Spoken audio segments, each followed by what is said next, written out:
دنیا کے اندر بسنے والی انسانی آبادی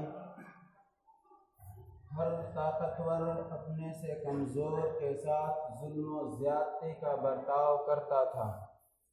معاشرے کا جو ہٹلر اور خود کو بڑا سمجھتا تھا وہ کمزوروں کا نحیفوں کا خون چوسا کرتا تھا۔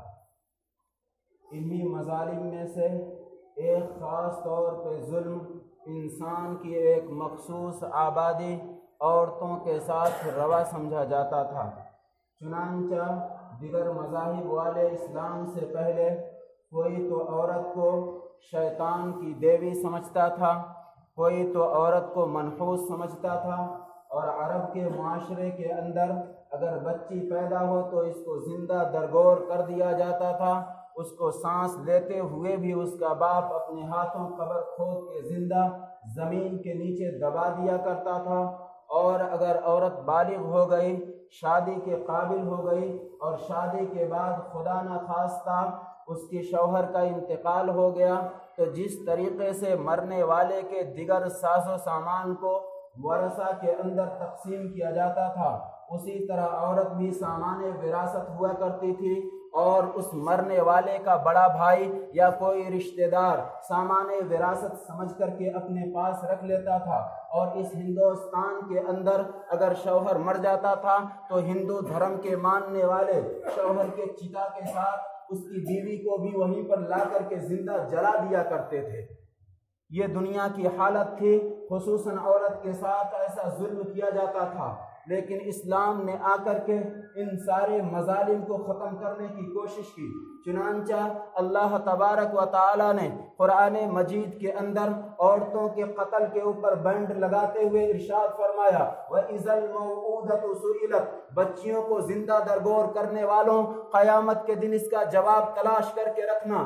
اللہ تعالیٰ پوچھے گا کہ اس معصوم سی بچی کا جرم کیا تھا کہ تم نے اس کو زیر زمین دفن کر دیا تھا۔ اور بچیوں کو، عورتوں کو میراث کے اندر تقسیم کرنے والوں، لا يحل لكم ان ترثوا النساء، تمہارے لیے جائز نہیں ہے کہ عورتوں کو وارث بنو، اس لیے کہ عورت کوئی سامان بیع و شراء نہیں ہے، عورت کوئی بیچنے کی چیز نہیں ہے، بلکہ عورت تمہارے ہی طرح ایک انسان ہے اور تمہاری ضرورت کے لیے پیدا کی گئی ہے۔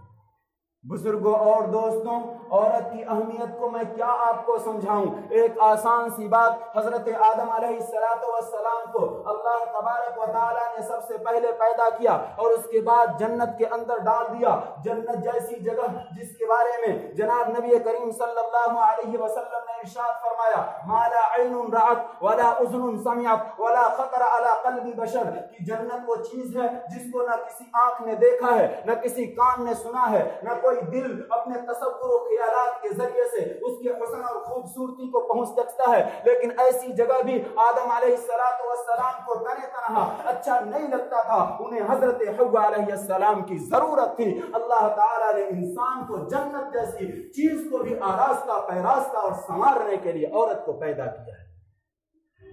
اللہ تبارک و تعالیٰ نے قرآن مجید کے اندر ارشاد فرمایا، وَمِنْ آيَاتِهِ أَنْ خَلَقَ لَكُم مِّنْ أَنفُسِكُمْ أَزْوَاجًا لِتَسْكُنُوا إِلَيْهَا، اللہ کی نشانی ہے کہ اس نے تمہارے جوڑے پیدا کیا ہے اس لیے کہ تم اس کے پاس جاؤ تو تمہیں سکون ملتا ہے۔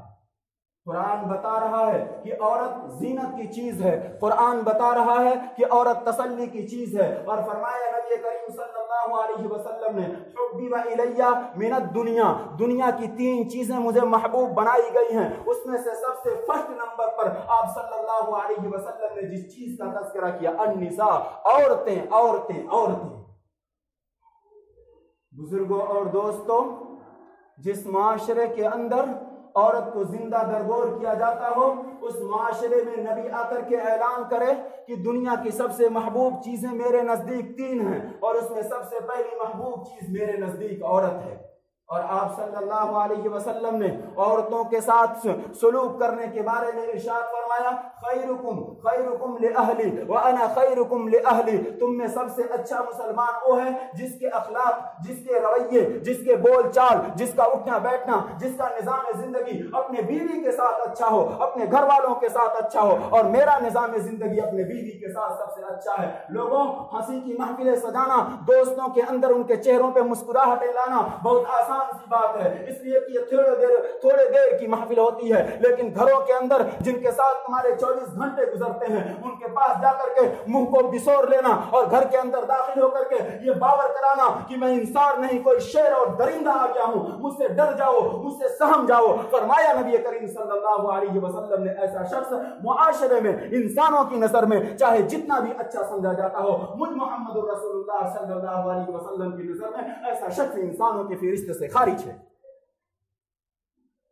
بزرگوں اور دوستوں، آپ صلی اللہ علیہ وسلم نے اپنی عورتوں کے ساتھ کس طرح کا سلوک کیا؟ حضرت عائشہ رضی اللہ تعالیٰ عنہ کے بارے میں روایت کتب احادیث کے اندر بھری پڑی ہیں۔ آپ صلی اللہ علیہ وسلم جب حضرت عائشہ ناپاکی کے دن سے گزرا کرتی تھی، پیریڈ کے زمانے سے، جن زمانوں میں نماز تک پڑھنا جائز نہیں ہوا ہوتا، ان حالات میں حضرت عائشہ کھانا کھاتی۔ کبھی ایسا ہوتا کہ حضرت عائشہ ایک گلاس کو لے کر کے پانی پیا، آپ صلی اللہ علیہ وسلم ان کے ہاتھ سے گلاس لیتے، پوچھتے عائشہ یہ بتاؤ کس جگہ لب اور ہونٹ رکھ کے تم نے پانی پیا ہے؟ اسی جگہ جناب محمد رسول اللہ صلی اللہ علیہ وسلم اپنے ہونٹ رکھ کے پانی پیا کرتے تھے۔ کبھی امی عائشہ گوشت کی بوٹی لے کر کے کھایا کرتی تھی، جس جگہ دانت لگا کر کے گوشت نوچ کر کے کھایا ہو، بوٹی لے کر کے آپ صلی اللہ علیہ وسلم اسی جگہ سے کھایا کرتے تھے، تاکہ امت کو سبق سکھا کر کے جائیں کہ بیویوں کے ساتھ تمہارے سلوک کیسے ہونے چاہیے۔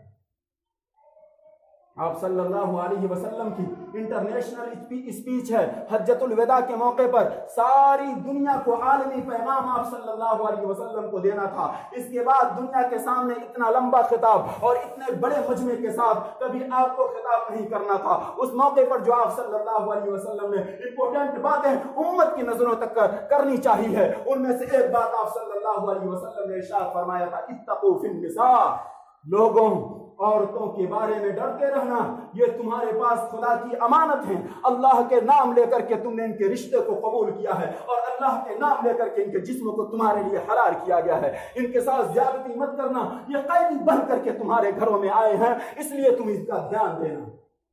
بزرگوں اور دوستوں، لیکن اس کے باوجود امت کی حالت کیا ہوئی؟ میں ایک آدھ اور واقعات آپ صلی اللہ علیہ وسلم اور صحابہ کرام کو بتا کر کے آپ کو امت کی حالت سنانا چاہوں۔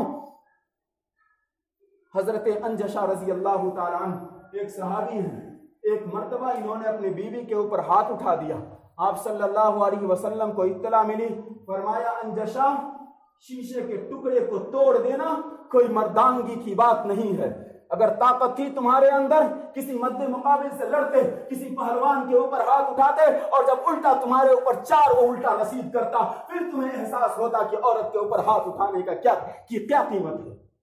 عورت اس لیے کہ کمزور ہے، اس لیے کہ وہ صنف نازک ہے، اس لیے کہ مردوں سے کم اس کو طاقت دی گئی ہے، اس لیے تم اس کے اوپر ظلم کرتے ہو۔ عورتوں کے ساتھ حسن سلوک حضرت عمر فاروق رضی اللہ تعالیٰ نے ہمیں اور آپ کو سکھایا۔